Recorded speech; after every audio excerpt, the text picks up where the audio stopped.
The site content reports within the behavior section help us to understand which pages are performing well and getting users' attention and which pages might be struggling for engagement. So we come down here, we're under the behavior section, into the site content drill down, and then the all pages report. This general layout should look familiar with this data over time graph on top and then a data table below. Notice, however, that the default metric is now page views, which is, as we said before, just a counter of any time anyone loads a page. This increases. And the primary dimension is the path to those individual pages. And this page's dimension is made up of the location of the pages in your site. When you look up here at your standard URL, you've got your domain, and then after the domain, here is the location. This thing is sometimes known as a URI or request URI, and this is what we're going to be looking at down here for the page location. Now here in the All Pages report, we can glean insights about these pages with the behavior metrics we've discussed before, as well as a few new ones. Now what's really interesting is when we look at things like bounce rate, we've seen this metric before, but it wasn't super actionable. You see, if your entire site has a bounce rate of 90%, what are you going to do about that? When you average all the pages' bounce rates together, it's not really actionable. But now that you know how to split this data by individual page, you can use an individual page's bounce rate to go to that page and figure out what's going on that page. So if we want to dive into bounce rate, we can sort by bounce rate, but one of the things I like to do is actually use this comparison when it makes it a bit easier. And then when we select bounce rate here, we can see it immediately jumps out where the problem areas lie. In this case, it's the brand YouTube page for sure.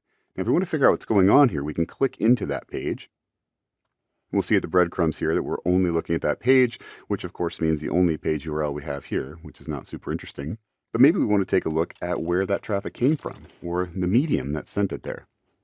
My suspicion is that people are doing an organic search for YouTube and ending up on the YouTube store, and that's not where they want to be. However, when we look at this, we see that organic actually has a better bounce rate than referral and some of these others, so that doesn't seem to be the case.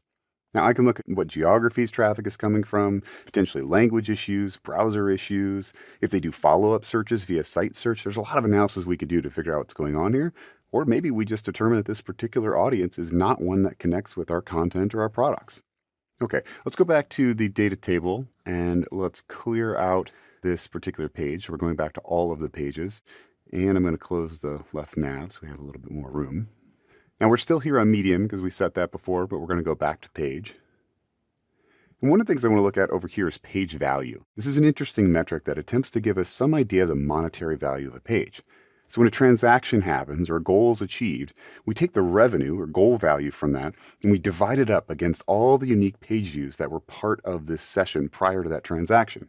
So we find that a page is repeatedly part of that set. It will gain more and more value over the time. And it's kind of a cool high-level metric to see how valuable a page is or how often it's part of a transaction.